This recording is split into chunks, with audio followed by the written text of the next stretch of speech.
Good morning and welcome to our Sycamore Township workshop meeting for Tuesday, September the 1st, 2020. This morning, because of the COVID-19 pandemic, we are following House Bill 197 that allows local government the opportunity to conduct meetings remotely. We are following our governor's guidelines. Fiscal Officer Rob Porter, please call the roll. Mr. LaBarbera? Present. Mr. James? Here. Mr. Weedman? Present. I'm making a motion to approve the August 18th, 2020 trustees workshop meetings. Do we have a second? Second. Discussion?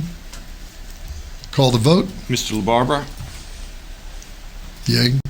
Mr. James? Aye. Mr. Weedman? Aye. All right, first up, we got Lieutenant Mike Tarr here with the Sheriff's Report. Lieutenant? Good morning, everybody. Morning. Nothing drastically new.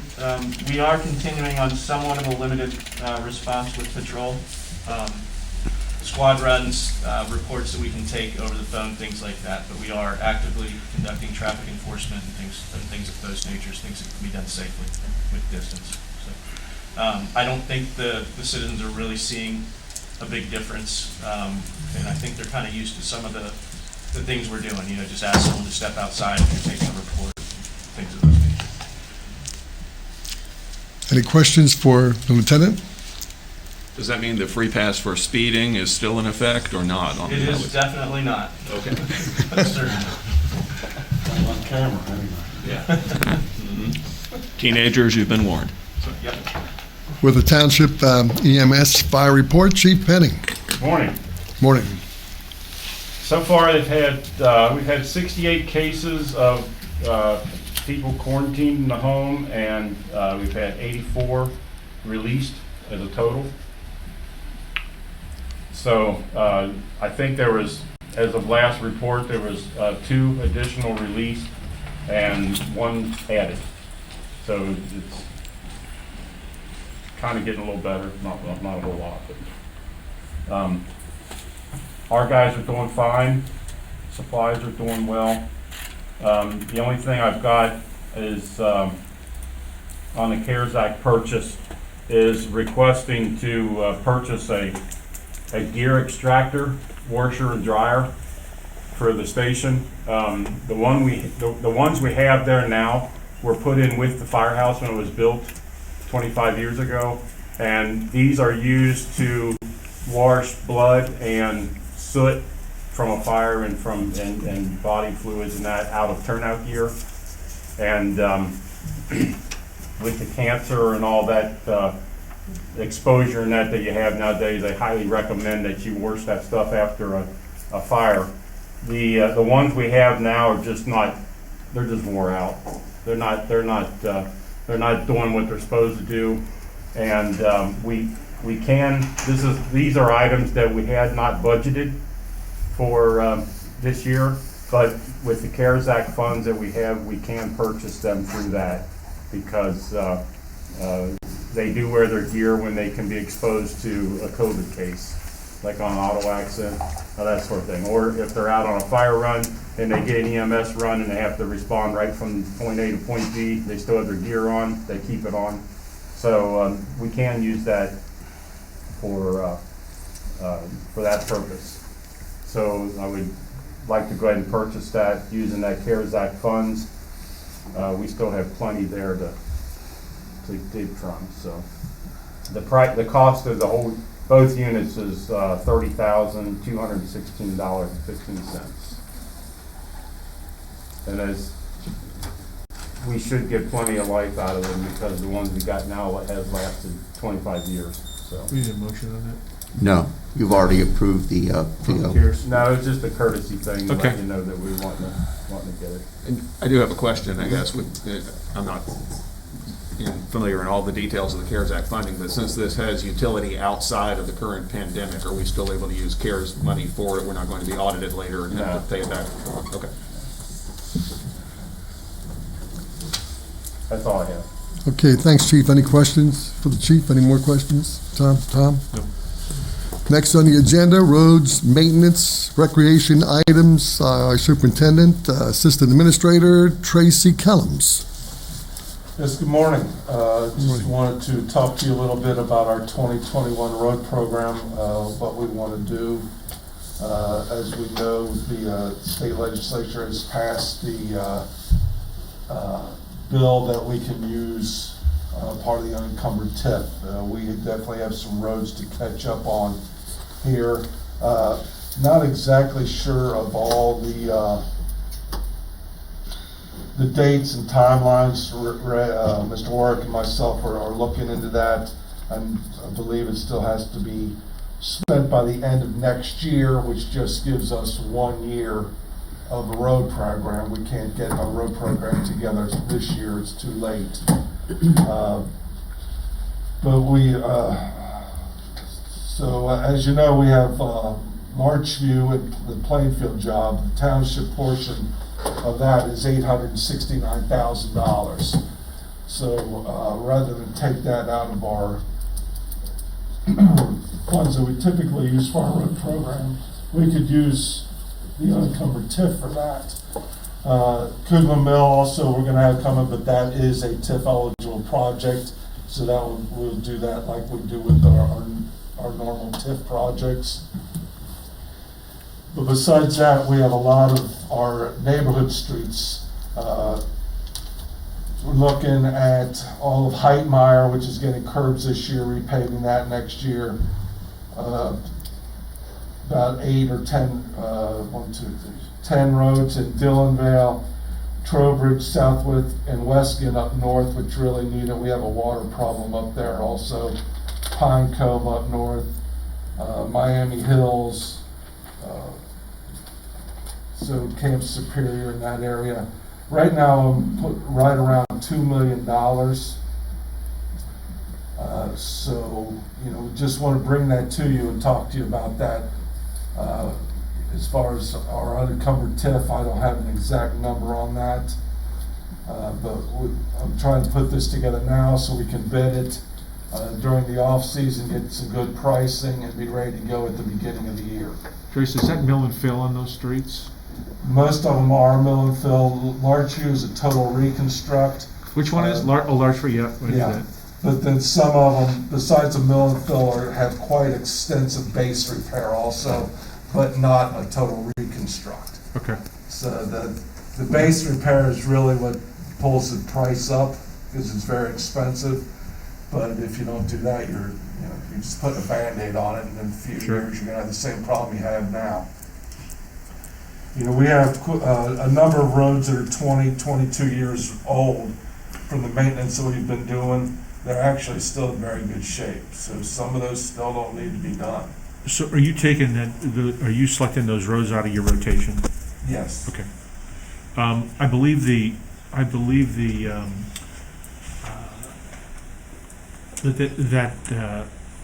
amendment to the Senate bill, I believe it included, it ran 2 years from the date of the governor's signature, I believe.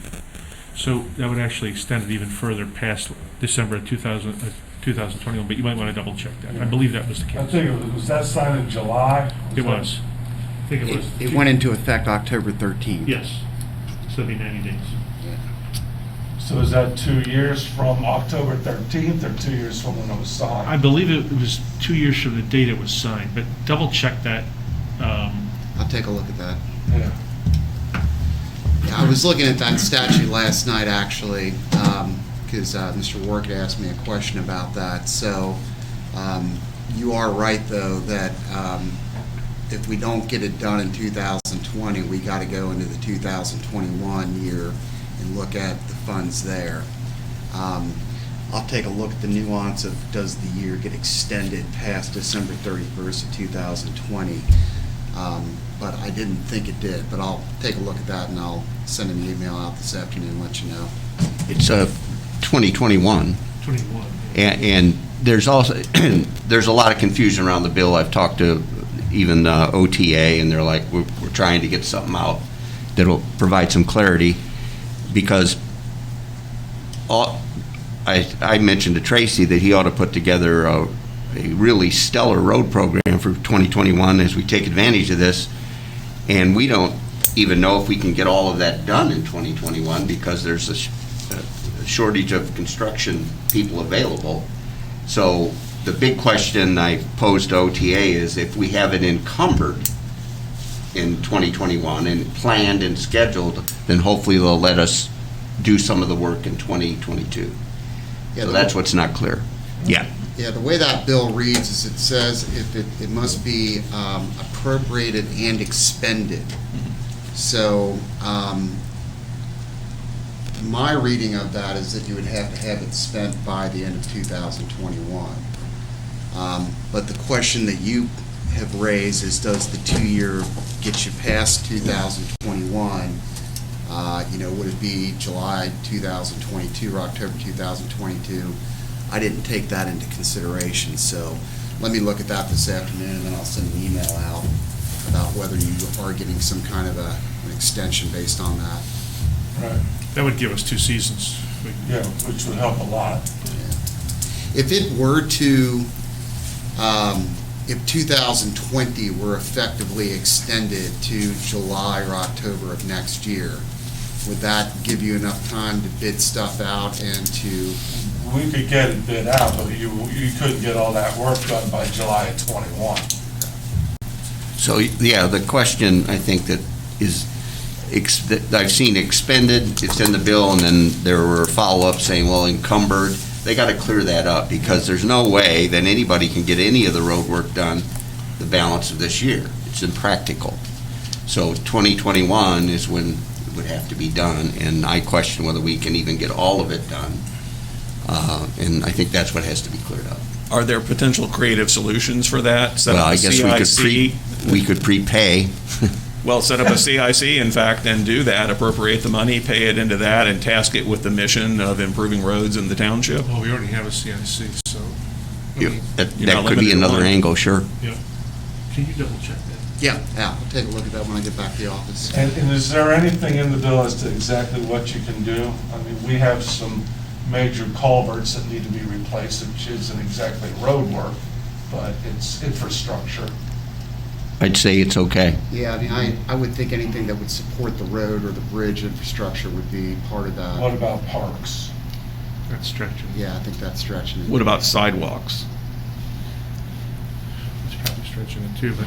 Sidewalks part of the right I of would way. yield to, Yeah. be That would back on be- it. Yeah, I don't know, I'll take a look, I'll have to think through that one, but I would certainly say the culverts would be, Okay. anything you could tie to the infrastructure would be fine. Right. Yeah, because Bechtold Park really needs a repave. The whole lot from front to back is in bad shape. It's really the only park that is.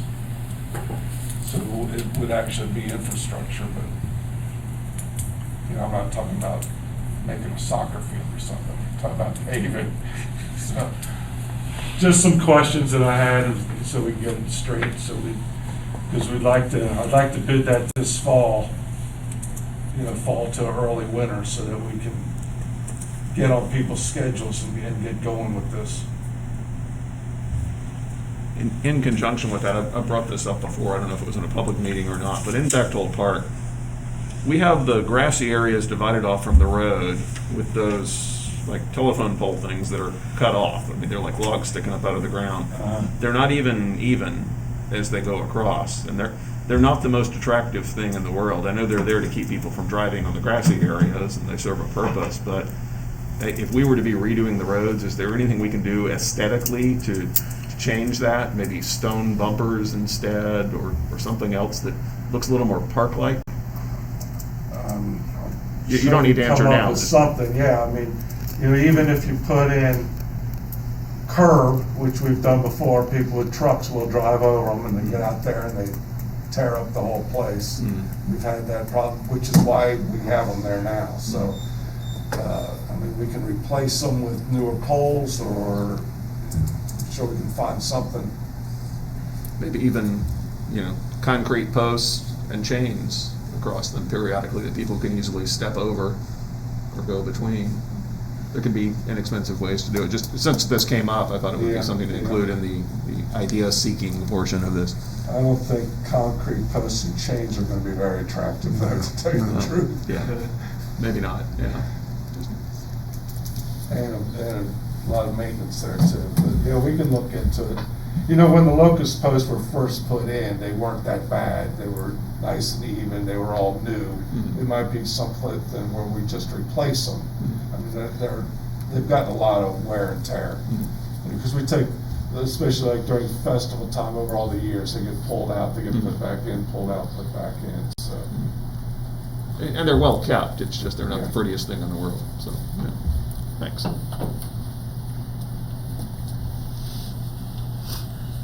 Other than that, that's really all I have. All our projects are going well. If you've been out back, you can see there's been a lot of progress back here. Brick's being put up right now. The road out here was supposed to start Monday, so we'll see. They guarantee me it's gonna start this week, so, because we were just waiting for, it ended up they're waiting for a permit from MSD. So hopefully that comes in this week. That's to run all this utilities back to the building. So when we do that, this will all be ripped up. And they're gonna start on concrete. They're supposed to be pouring curb this week, so it's moving along. Sycamore Road, our large detention system down the center of the road should be completed today. It's 450 feet of 84-inch pipe. So that's been a big task right there. That should be completed today, and that project's moving along also. Curb project's completed, both in Heitmeyer and up on Marlette. That went well, everybody's happy about that. Also, the Cape Seal project is completed. So, and we've gotten some comments and calls from people that are happy about the Cape Seal this year, so that's a change. We like that. We'll need their names. Yeah. I'm sure you will, but can you keep a close eye, I guess, on how that stuff holds up, where it's gone in, just to make sure there aren't any immediate problems? Absolutely. Yeah. Anything else for That's Tracy? all I have, unless you have any questions. Trace, we have the Mill Creek runoff here, don't we? Mill Creek? Yeah. Yes. So have you received anything from the Ohio EPA regarding some new regulations they're putting forth on the stricter? No. I've got I'm setting up a conference call with the administrator from, and you, Ray, if you want to be in on it, from Springfield on Wednesday, I think, with Joe Honorlot and Bill Seitz to try to find out if we can get apparently Joe sits on the committee for Townships, and apparently there's been some issues regarding this that he thinks are onerous, so we're trying to figure out.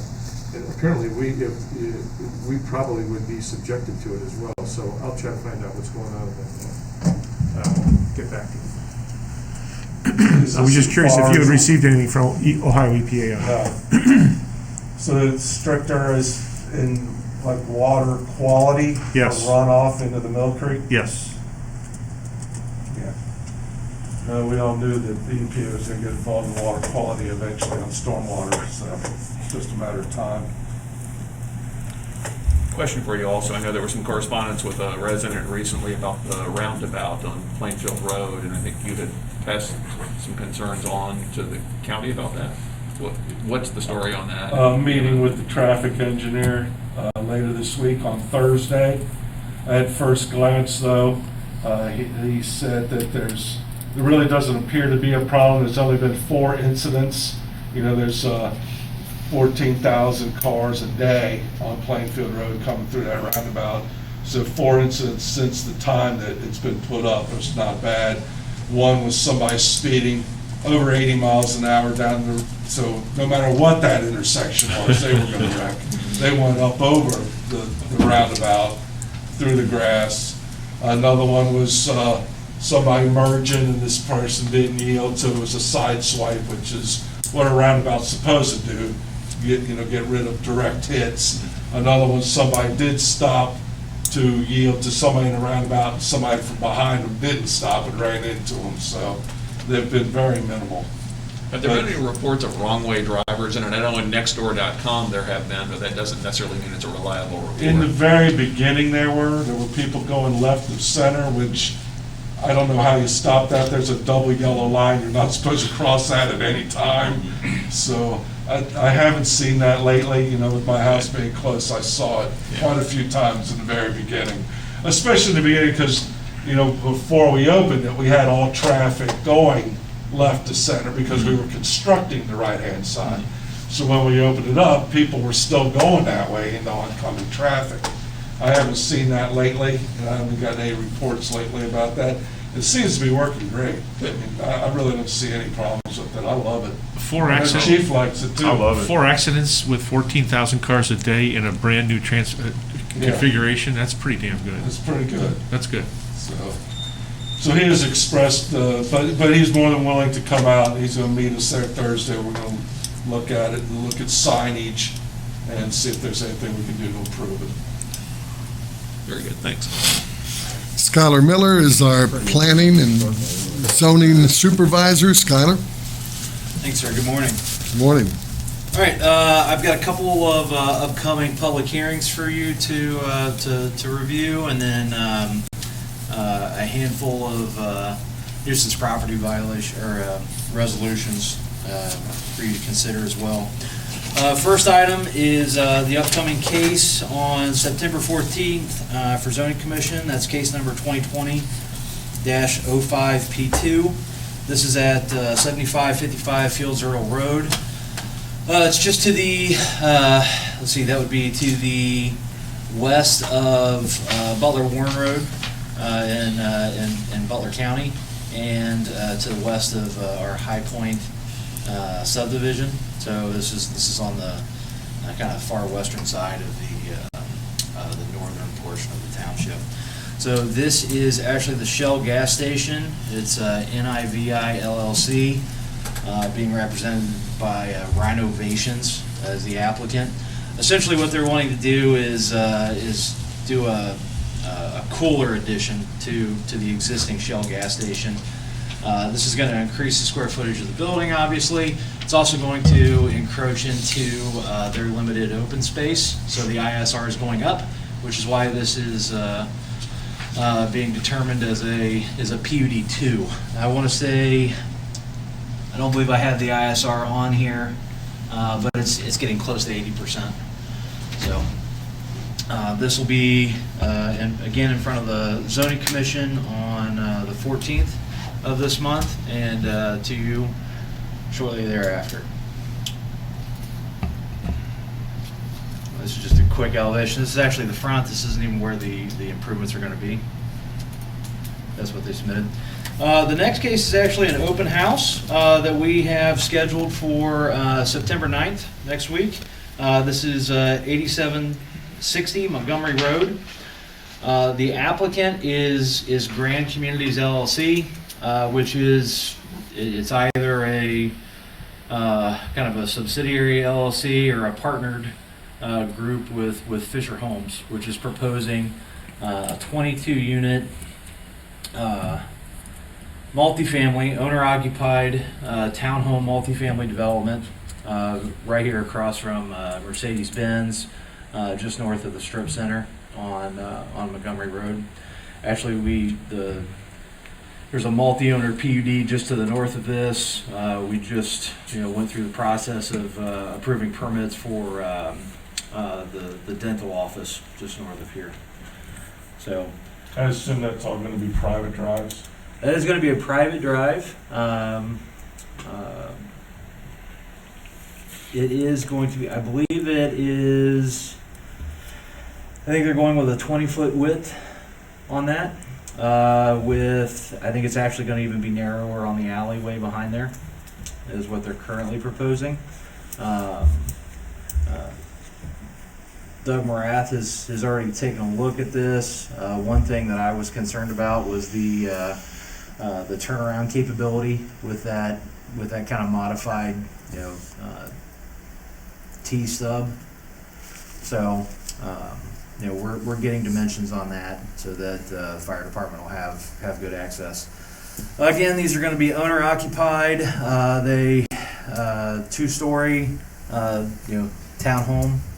They're still working on the final renderings of these, and like I said, as part of this process, this is currently zoned single family. The applicant has to hold a public open house to entertain any interest from the public.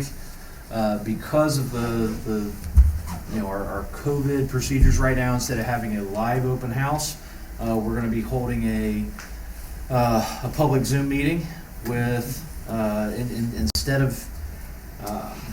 instead of kind of the informal, just having the presentation materials up here. We'll let the applicant do a PowerPoint presentation and then open it up for Q&A. So we're still working with Mr. Rob Ebel on proper procedures for that, and we'll have that updated on our website. Skylar, so we've notified people back on behind there? Yes, we did. As part of the open house procedure, they're required to notify everybody that's contiguous and within a certain distance. Have we done that Those notification? notices have already been out. Yes, we did that. Yeah, okay. Yep. I know that's been a sensitive issue Yeah. along there for that neighborhood, so I'm kind of surprised he's getting as much depth as he is because of the topography on that property. It was one of the discussion points that we had with them when they initially came in, and you can see on this plan there is a retaining wall, so we'll have to see how this kind of evolves. When I was first talking to them, I believe we were at 20 units, and they felt that they could get 22 in there. The other interesting thing about this is that they're coming in for a zone change to D. That's the standard multifamily development. Their density is actually low enough that they can do this plan under the D zoning with just a PUD 1. So it'll be zoning commission only reviewing the PUD portion of this case. Okay. So the zone change itself will come in front of the trustees. Skylar, is that Indian Hill Schools? Yes, it is. The notices we sent out, how far did we go? I know we have a minimum we typically follow, so how many houses did that actually encompass behind there? I can get you the list. I believe it's approximately 200 feet from all property lines. Which is, what, 5 houses maybe? It's a pretty large lot, so maybe. Yeah, I'd always Yeah. prefer we err on the side of broader notice when we can. I assume there's a sign out front on Montgomery Road already. I kind of drove by there recently, so. I believe it's on the list. I'm not sure if it's out yet. I'll have to check with Okay. Kevin. We But need to it's get it's that getting out. noticed. But the neighborhood behind it actually has a single entrance point. Our existing sign wouldn't necessarily accommodate that, but if we could put a sign up on the corner in some way letting them know that something was up, Right. that way they'd have an opportunity to attend. I always err on the side of consistency with public notices. If we broaden our notice for one case versus another, it potentially opens us up for some discriminatory practice, issues down the road. So whatever our standard is, that's written in black and white. I'd recommend that we follow that to the best of our ability. But you are absolutely right. There are situations where, a property may be off the beaten path and something. We have to make some kind of reasonable effort to make sure it gets the proper attention. The good news about this property is if you tell one person, everyone in that neighborhood will know. Because they're This is very true. They Yeah. communicate Yeah. well. I have had recent conversations with some of the folks back there about some other developments in the area. So they are certainly watching that.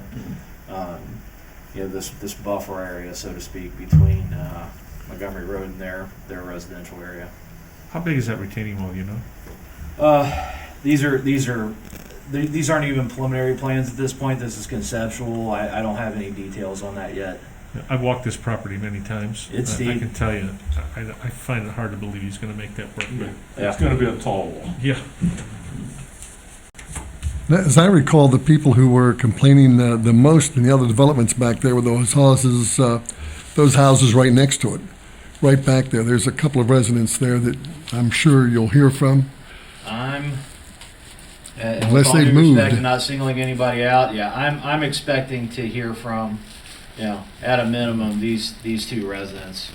And, I do hope they attend and have an opportunity to speak. And like I said, so we're still working through the proper way to make sure that the community has input during this Zoom meeting. We're probably not going to be able to follow the stringent protocols that we had for trustee, public comment sections, where they have to, call in and schedule ahead of time. So I'm trying to open that up without, creating an opportunity for some, disruptive activities as well. So we'll work on that. Rob and I have some ideas. All right, that's all for the presentation. Let me switch back over to our meeting documents. Question for you before you get into the resolutions. Yes, sir. I've noticed there is some activity going on at the Graders site, the old Verbargs now. There's a big Yes, sir. hole in the ground, so I assume the sewer district things are coming through. Do you know what's going on there? I don't have a specific update on the sewer district. I know there was a lot of work to get the proper connections and get that force main installed. I believe all that work was finished and completed, but I haven't seen any sign-off approvals. With that being said, I reviewed and approved their sign application yesterday. So they are moving forward. Very So good. I'm assuming these trying times have slowed them down to some extent. Okay, thanks. Sorry to interrupt. All right, unfortunately, I have a somewhat lengthy list of nuisance property resolutions for you to review. First one is at 4608 Cooper Mill Road.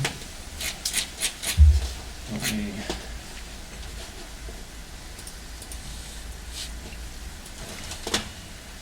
it's just, the time of the year, most of what you're going to be seeing is tall grass, some debris. We've had some heavy, intermittent heavy rains and high winds, so a lot of trees have been coming down. Folks are going to be required to clean that sort of thing up. So we are receiving a lot of comments from concerned residents on this one. So, do you want me to go through these individually, or do you want me to just do the presentation? Do them individually. Individually? Okay.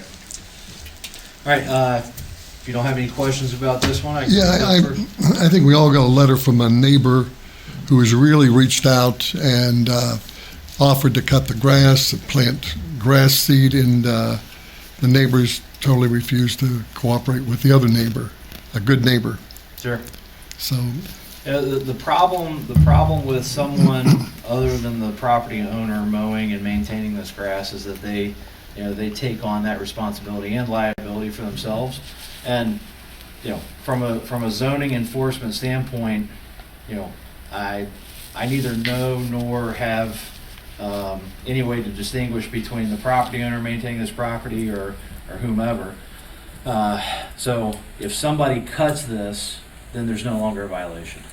So, having the neighborhood, be patient with us and allow us to go through this enforcement process as quickly as possible, allows us to get the documentation in place to get this in front of the trustees and contract somebody to clean it up. This is more than just cutting, this is debris as well, correct? This is debris. There is quite a bit of debris, This has been including that bad log pile. all Yep. year. This is bad. This has not been taken care of at all. Yeah, the neighbor pointed out in the correspondence too that in the rear fence line, there are some problems too that aren't even apparent in these pictures. Yep. Which you may not be able to enter the backyard to get those, of course, but it's broader than what we see here from what the neighbor described. Yeah.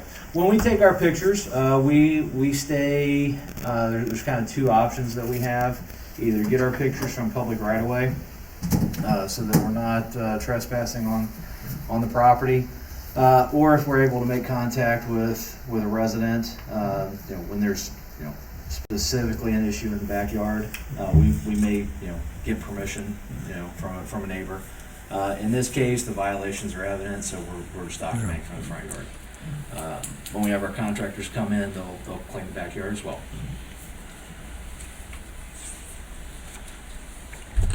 Okay, unless there's other questions, are we ready? All right, resolution providing for and authorizing removal of vegetation, garbage, refuse, and other debris, and declaring a nuisance for the property located at 4608 Kugler Mill Road, Sycamore Township, Ohio, 45236. Motion. Second. Mr. Porter? Mr. LaBarbera? Aye. Mr. James? Aye. Mr. Weedman? Aye.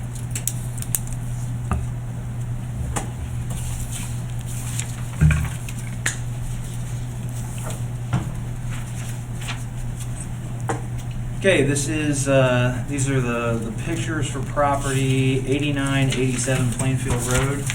As you can see, we've got an accumulation of junk and debris. Let's see. Construction material, pallets, old mattresses, tubs. So, again, we're always trying to work with residents, give them opportunities. At some point when we don't see progress or they refuse to work with us, we bring these to the trustees so that we may act or resolve the matter. So, any questions with this one?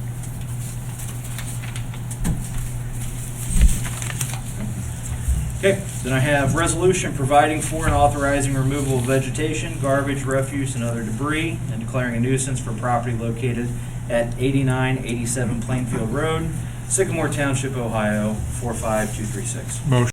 Second. Mr. Porter? Mr. LaBarbera? Aye. Mr. James? Aye. Mr. Weedman? Aye.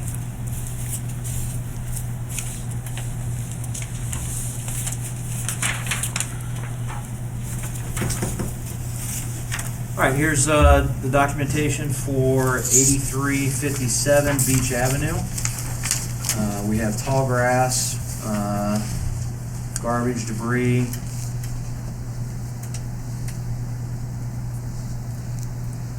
This is the one where the guy died, is that correct? I believe so. Yeah. The daughter's not cleaning it up. So, again, when there's situations in the family, sometimes we work with property owners that have, disabilities or losses in the family. We do try and give additional time. But at some point for the health and safety of the surrounding area, we have to move forward. Okay. Any questions? Okay, then I have a resolution providing for and authorizing removal of vegetation, garbage, refuse, and other debris, and declaring a nuisance for the property located at 8357 Beach Avenue, Sycamore Township, Ohio, 45236. Motion. Second. Mr. LaBarbera? Aye. Mr. James? Aye. Mr. Weedman? Aye. Okay. Next is 7301 Dunlop Court.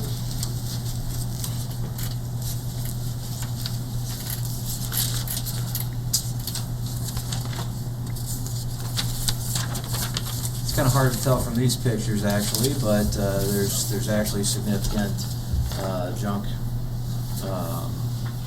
that's being collected around the house on this one. I believe we also have high grass and weeds as well on this. Can you give us a better description of some of what that junk is then? It's really not that apparent from the picture. It's not. unfortunately. I think we're looking at.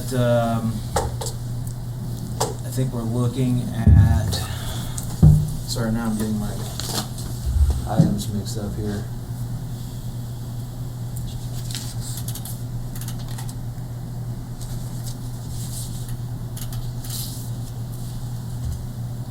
Are those things piled in Part the of this- driveway in front of the garage door? Is Yeah, it- some of this is piled up in the in front of the driveway.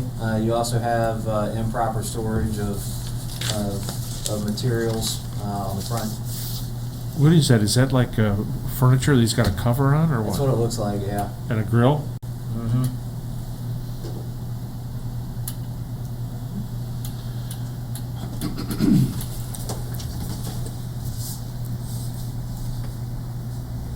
I mean, that first picture is kind of hard to tell, but It is, yeah. Yeah. you're saying there's high grass and weeds in this property as well? I believe so. You can't really see it from here. I think the majority of the issue is junk and debris is what Kevin's citing on this one. So, you know, this does seem minor in relation to some of the other properties that we've looked at. You know, but when we receive a complaint, we have to pursue it. You know, Is this ongoing? The inspector makes a determination. Was that- Skylar, is this ongoing? Have you gone back to them a couple of times, as we usually do? Yes, Kevin has. So, Mr. Miller, would it make sense to perhaps have Kevin go out and take some new pictures and come back to the board on Thursday evening? If you'd like to do that, we can. That'd be fine. I'm just hearing some trepidation from the trustees about whether the pictures are showing the type of nuisance level that they feel comfortable Right. authorizing action on. So That's a good idea. I mean, the second picture to me, if the guy covers his furniture because he doesn't want birds crapping on it or whatever, I mean, I don't do that, but if he does, it's up to him. and the And I don't grass, see the grass or the weeds there, but the first picture is kind of hard to tell. Is I don't know if Kevin will have the opportunity to get a better look at that from another angle, or We can. He and I will go out before the next meeting. okay. Question, by the way, I just realized I had a text from a resident who said that as of 15 minutes ago, the live stream wasn't running from this meeting. Have you got any reports in the back room about that? I have not. So, Well, I hope it was a momentary glitch if that's the case. yeah. We'll check on that.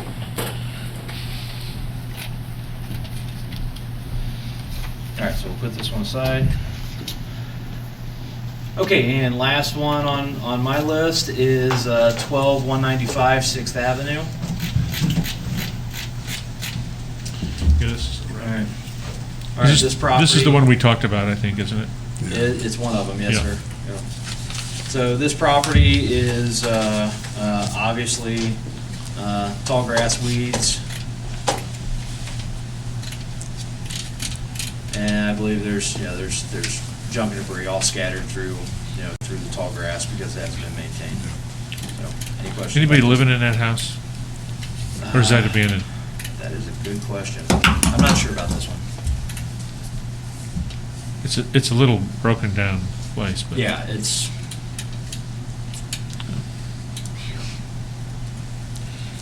Someone else just texted me as an update. They are having no problems watching. So Yeah, apparently we're live. I just looked. Okay, very good. Okay, any questions with this one? All right, then I have a resolution providing for and authorizing removal of vegetation, garbage, refuse, and other debris, and declaring a nuisance for property located at 12195 6th Avenue, Sycamore Township, Ohio, 45249. motion. Second.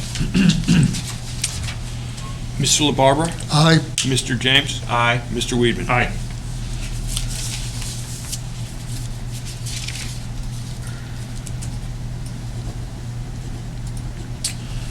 All right, thank you, gentlemen. That's all I have for you today, unless you have any questions for me. Any questions? All right, we'll move over to our law director, Mr. Deepak Desai. I have nothing to report, sir. Nothing today. Thank you. And our administrator, Mr. Ray Warwick. I have some resolutions for you today. The first one is, has to do with appropriating the CARES money. We kind of got out of order in the structure of that. So this money has already been received, and we have issued a PO for it. This just puts the appropriations in the proper place. The amount of $266,319.42. It's now for then, to put it in place in its proper time. Any questions? I'll read the title. A resolution establishing appropriations for the Coronavirus Relief Fund, dispensing with a second reading and declaring an emergency. Motion. Second. Mr. LaBarbera? Aye. Mr. James? Aye. Mr. Weedman? Aye. Thank you. The second resolution is also now for then occurrence. This is, we had two other major funds where the appropriations weren't, they just weren't, there wasn't enough appropriated against what we had spent or had in POs. So this is going to fix the Kemper Road Fund by appropriating $472,000, and also the Road Improvement Bond Fund in the amount of $3,564,219.34. That's a debt account, which is slightly different than accounts where we spend money, but this gives us the proper standing for that account at this time. So all of our major funds now are in good shape with respect to appropriations. And to clarify for the public, this is not spending new money. This is simply correcting the appropriation and the authority to spend it. Is that correct? That's right. Motion to approve. I don't think it's You need to read it. Let me read Yeah, the title. A resolution amending 2020 appropriations for the Kemper Road Fund and the Road Improvement Bond Fund, dispensing with a second reading and declaring an emergency. Motion. Second. Mr. LaBarbera? Aye. Mr. James? Aye. Mr. Weedman? Aye. Thank you. The next resolution is directing some more money into the CIC. We thought we had enough. We made our projection based on last year, but there's been a little bit of run here. With the CIC, I think you recall, people can go back 3 years, and we had some, I think 2 or 3 come in reaching back that far. So it has knocked our money on hand in CIC down to less than $4,000. So we'd like to ask the board to transfer another $10,000 in there, which should be adequate to cover us for the rest of the year. If no questions, I'll read the title. A resolution authorizing and directing a transfer of funds to the Sycamore Township CIC, Inc., the designated community improvement corporation of Sycamore Township, for funding grants and operating costs, and dispensing with a second reading. Motion. Second. Mr. LaBarbera? Aye. Mr. James? Aye. Mr. Weedman? Aye. Okay, the last item, and I have a resolution. We don't really have to act on this, but I think you have in your packet some information about our electric aggregation program. And I met with the representative, our broker who handles this for us, Dan Dieters, and his point to come to us early is because I guess there's some uncertainty in the energy markets, and some of that hinges, of course, on our November election. And he thought it might be a good idea to take a look at this. Performance-wise, if you look at some of the charts he's provided, we've been beating the Duke price by just 1.2%, so we haven't performed all that well. So one of his ideas was that we could go ahead and,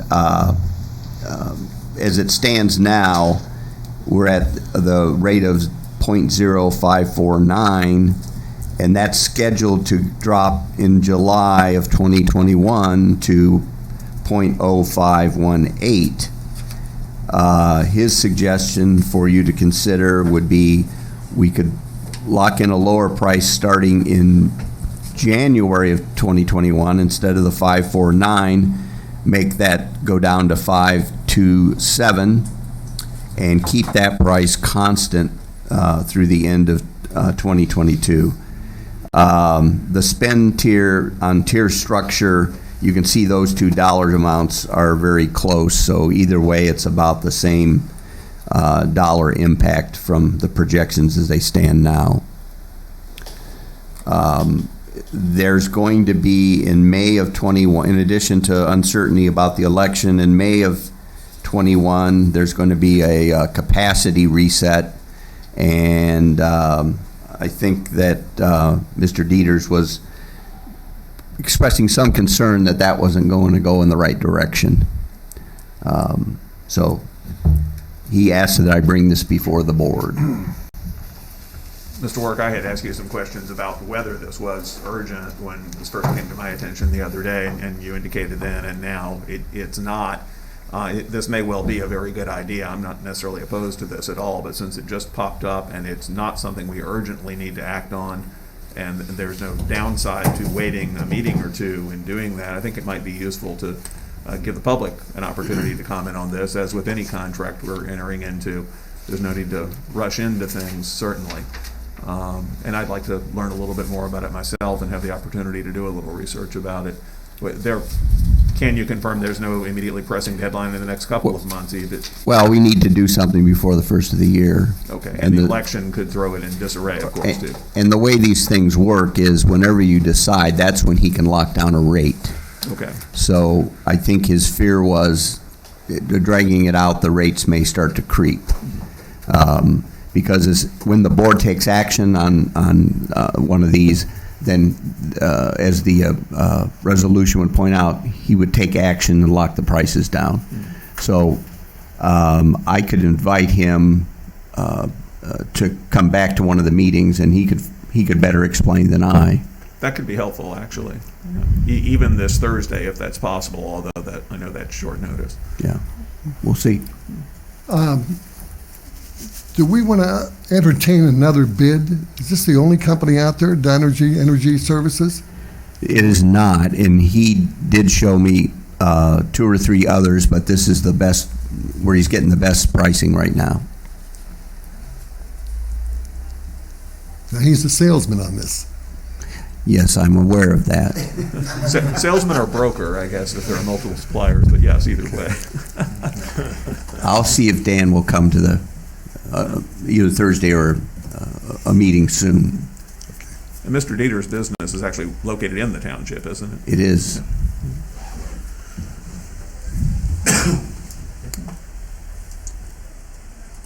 Yeah, I see no reason to go, that we have to act on it immediately, but there's 2 different rates here. Looks like they even out to get the lower rate in June. I'd want to lock it down, though, certainly well before the first of the year. Well, I think the idea would be before the election, but who knows what'll happen there and which way it would swing. Obviously, if one of the parties get in, they're going to want to shut fracking down, possibly, and that will throw a wrench into the energy markets. Yeah. And my concern here, by the way, in asking this question isn't so much related to energy at all. It's simply that when there's not an urgency for the board to do something, yes, we need to be efficient, but if we give the public the opportunity to know what we're doing and have a chance to chime in a meeting later, we don't have to declare everything an emergency and make it effective right away. We can take a little time to look at some of these things, especially when it's a contract that we can publish on our website and let people look at. Sure. That's all I have. Okay. Fiscal, I'm sorry, Skylar? If I may, I did pull up the file for Dunlith Court. So if we want to go back to that, we can have a better discussion. Do you have more pictures, in other words? I do. Okay. Fine with me. Yeah, Tom, are you okay with that? Is that all right? Okay. Yeah, let's go back to that. So, and the reason I want to go back to this so quickly instead of waiting on this is I reviewed the initial complaint. This was actually a citizen that emailed Mr. LaBarbera with a concern about the smell coming from the property. So there's something rancid here, and I apologize. This is a a paper photo that was scanned, and so it's a little darker now. But if I move these over, we can have a better look. So we have been documenting this for about a month now. Let's see here. So there's not grass on this one. It's actually junk, trash, debris. So there's piles of garbage. I don't believe all of this has been removed. I think they're showing some of this as actually. There may be some furniture there, but I think there's actual, equipment that's being covered up. So there's probably some work being done. But it's the wheelbarrow and this pressure washer and stuff that we saw in the other picture. So if I pull up, here's the newer pictures.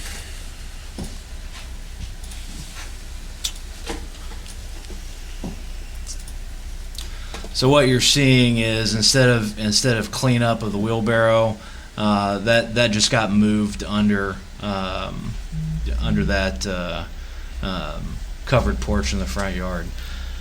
My concern is the smell. If there's still a smell on site, and obviously we can't convey that with pictures, there's potentially something rancid or rodents nesting, something to that effect. If that's currently going on, I'd like to start the clock. The benefit to our process is even if the trustees declare a property a nuisance and we go out tomorrow and it's cleaned up, there's no long-lasting ramifications of property owner. We're not assessing the property for anything we don't do. We can walk away at any point in time. But like I said, because of that initial complaint, let me see if I can do this without. You're saying there's an odor here? There's an odor. So, let's see. I'm not going to give away the name of the resident, but they state, as we walked by the house this past week, you could distinctly smell the garbage from Michael Drive. So it's not even on the same street. This is an unpleasant sight and smell. Is there anything that can be done about this situation? So they did reach out to the board and pass this along. I'd like to continue enforcement on this. Again, if we can, if I go out there tomorrow and it's cleaned up, I can just walk away. I'm ready to move ahead on deciding this now then. Okay. If the rest of you are. Thanks for the additional information. No problem. And I apologize for that. We look at dozens of violations a week. There's only a handful of them that make it to the board. So I did get mixed up on that one. Let me see. Okay, here we go. So I have a resolution providing for and authorizing removal of vegetation, garbage, refuse, and other debris and declaring nuisance for the property located at 3701 Dunlith Court, Sycamore Township, Ohio, 45243. Motion. Second. Question, is it 7301 or 3701? 7301. 73. Okay. Did I get tongue-tied? You said 3701. I apologize. 7301. That is parcel IDs 600 008 00347 and 600 008 00531. Thank you. Yep. Mr. LaBarber? Aye. Mr. James? Aye. Mr. Weedman? Aye. Anything else for Skylar? Let's move on then. That's all I have. Thank you, Thank for you. allowing me to correct that. Fiscal Officer Rob Porter. The only thing I have is I checked with the auditor's office this morning, and the second half tax payment should be in sometime in the middle of the month. So I'll let you know when that all comes in. But that'll give us a better idea how the COVID has affected the revenues. Any questions for Mr. Porter? All right, trustees' comments. Mr. Weedman? Just want to thank the Tracy's group. Marlette is completed now. I think they got one small stretch of final cones on the street, but they're about done, and those curves look awesome. They really look good, and those curves were really in bad shape when they started. So if you remember, we patched some of those last year, I think, just to keep them from completely falling apart. But that project turned out great, looks great. So good job by those guys. I have nothing I'll else. pass that along. Mr. James? My regular meeting reminder, if you didn't respond to the census, please do it. Also, we have an election coming up, as many of us have been discussing here. If you have not made your voter registration current and you've moved within the township or entered the township, it's important to keep your registration up to date. And if you have young kids who aren't that young anymore, who are now of voting age, make sure they're registered as well so that they can participate in our upcoming election.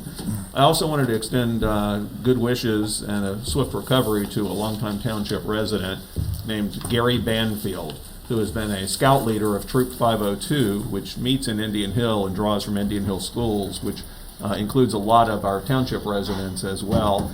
He suffered a stroke while camping in North Georgia a few weeks ago and has been hospitalized there and is recovering. But there are a lot of people in our community who are very fond of Mr. Banfield, and he is one of our residents as well, and he's just a wonderful human being and great example of how to be a good citizen. So I wanted to extend my wishes that he have a swift recovery. Thanks. Thanks, Tom.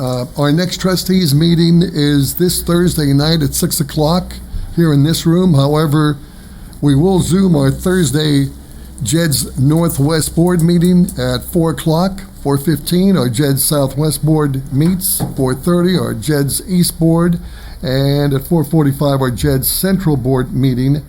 Our CIC meeting will be 15 minutes before our regular meeting, so that will be at 5:45. And again, time change for Thursday night's meeting will be at 6 o'clock. 6 o'clock.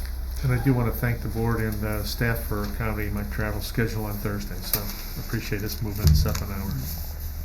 Announcement changes for scheduled meetings without changes. See our township webpage.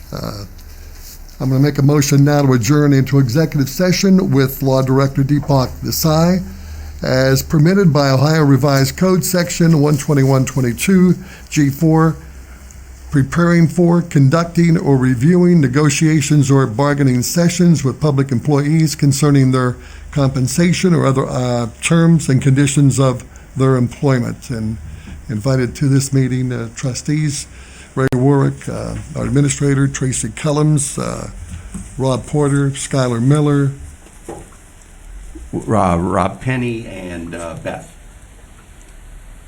Rob Penny's invited also, and Beth Gunderson. Yep. Second. Mr. LaBarber? Aye. Mr. James? Aye. Mr. Weedman? Aye. And note the time is now 10:05.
It is now 10:58. We are back in regular session. Do we have a motion to adjourn? Motion to adjourn. Oh, we should do roll call.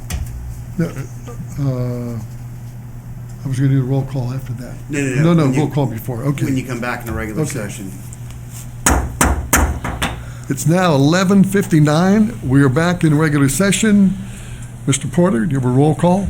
Mr. LaBarbera? Aye. Mr. James? I think you stated the time wrong, by the way, it's 10:56. All right, let's go back again. Got that? It is now 10:56. We are back in regular session. Mr. Porter, do we have a roll call? Mr. LaBarbera? Here? Mr. James? Still here. And Mr. Weedman? Present. Do we have a motion to adjourn? Motion to adjourn. Second. Stay safe, stay healthy. Favor, aye. All in favor? Aye. Aye. All right, thanks, everybody. We'll see you Thursday at 6.